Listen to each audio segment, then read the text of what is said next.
Okay, so now we're gonna talk about that decision-making process and, steps to help you make it a good decision when you come up with an ethical dilemma. This slide is a repeat from before, but I just think it applies to both. So let's kind of touch on this slide. You're going to evaluate the circumstances, determine what moral values and ethical principles are at risk. You're going to determine what needs to be expressed and defended. Consider the adverse consequences, risks associated with taking an action. Assess whether or not the adversity can be endured, avoid stumbling blocks, and continue to develop moral courage. So, if you look at this cycle, this talks about how to make a good decision when you come up with an ethical dilemma. So we're going to break this down step by step in the next few slides. Okay, so the first one is identifying the ethical dilemma. And, sometimes we can just go on and try to push things aside and never really even identify that it's a problem. We just do our job and try to kind of avoid it. However, it's better if you can, identify it and then critically think through it to come up with a good decision. So I decided I would do this and kind of give you an example as we go. And so the example that I'm going to give you is, say you have a teen come in and they're vaping. And their parents don't know about it, but, you see signs of it in the mouth, and so you ask them about it, and they admit that they're vaping, okay? So, I guess another point about this that I think is an important point down here is you need to determine if there even is an ethical dilemma. Is it just a case of right and wrong? So remember, a dilemma is when you have values that contradict each other. If you follow one value, the other won't be followed, that kind of thing. So that's where a dilemma comes in play. If it's just a matter of what's right and wrong, so should I not show up to work? Well, that's a problem. So we know the right answer there, right? So remember, this is specifically to determine if you have a dilemma. Okay, let's go to the next slide. So the next slide is up here, collect information. So you're going to determine, what's going on, what's my role in this, what are the values of the people involved. So for example, if we were talking about this teen that is vaping, some of the information we're going to want to gather is, do their parents know? What's the family stance on tobacco use?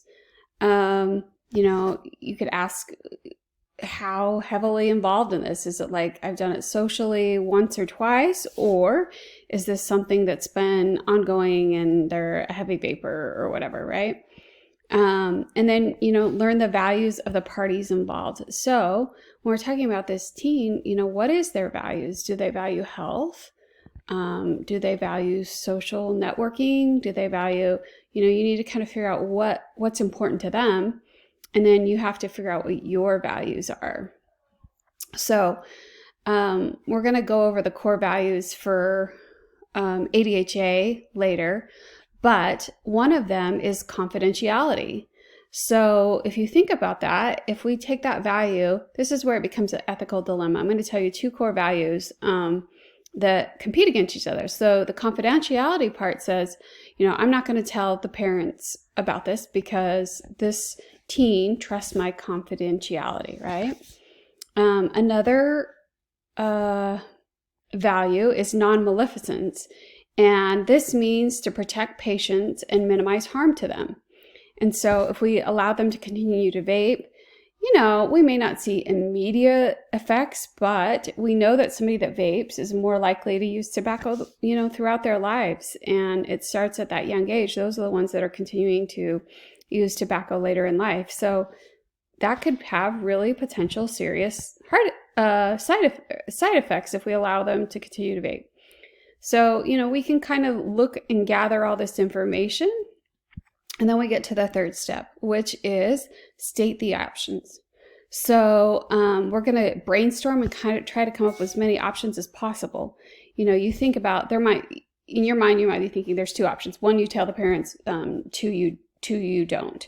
But if you think about that, you could, really follow through. If you decided not to tell the parents, you could do some serious tobacco cessation counseling and follow through with that, and, try to handle it that way and maybe get them to stop on their own. Or you could tell the parents, or maybe you pass it off to the dentist and let them make the call or whatever, right? Often the best decision is not the first one that comes to mind. You might have lots of different options. Look at it from all angles to see what different alternative answers might be, and keep an open mind. So that's step 3, state the options. Now, step 4 is apply ethical principles to the options. So for example, if we decided to tell the parents, then we would be promoting the ethical value of beneficence, promoting health and well-being. If we decide to not share it, then we might be following the ethical principle of veracity, tell the truth. So, meaning that we're going to tell them, we're not going to tell the parents, and we're not going to tell them. So that's where you start to apply these principles, and you can kind of make a pros and cons list and see which, if I choose to tell the parents, what's the pros of that? What's the cons of that? If I choose to work with a teen on my own, what are the pros of that? What are the cons of that? So after you kind of get at your pros and cons list, then you can figure out, well, then we get to the next one where we actually make the decision. So we have our pros and cons list. We consider each option and notice what pros and cons are part of it. And then the series of the cons must be weighed by the dental hygienist. So if a con is, well, I might lose that patient, is that the end of the world? Maybe. Having a lifelong addict, that seems more serious in my mind, So for me, probably simply by examining the options in a careful way, the best solution to an ethical dilemma frequently becomes obvious. Before implementing the decision, the practitioner should replay each principle against the decision to see if the decision holds up to this evaluation. So probably how I would handle it is, I think that, I don't know. It's hard. I'd have to really list that out. It's a hard decision because in my mind, I would lose the trust of that teen. And then they probably wouldn't tell me stuff in the future. And if I told the parent, they see them more regularly, could provide follow through. I mean, here again, you might have to look at the parents and determine, are they well-involved parents that would, this would be, or do they have a threatening, demeaning behavior that, it's going to create problems in the relationship? You'd probably look at that as well. But probably what I would decide for sure is that I would tell the adolescent the truth, meaning, hey, I'm going to talk to your parents about this. I know that that's probably not what you want, but I have a lot of concern that,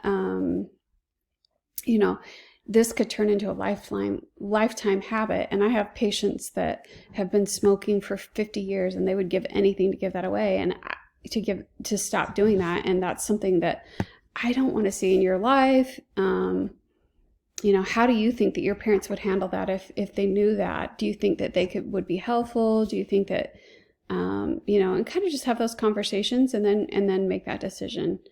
Anyways, that's kind of the step 5, and then step 6 is following through. So now you're going to say, okay, I'm going to talk to your parents, or, let's work through this. Let's do some tobacco cessation counseling.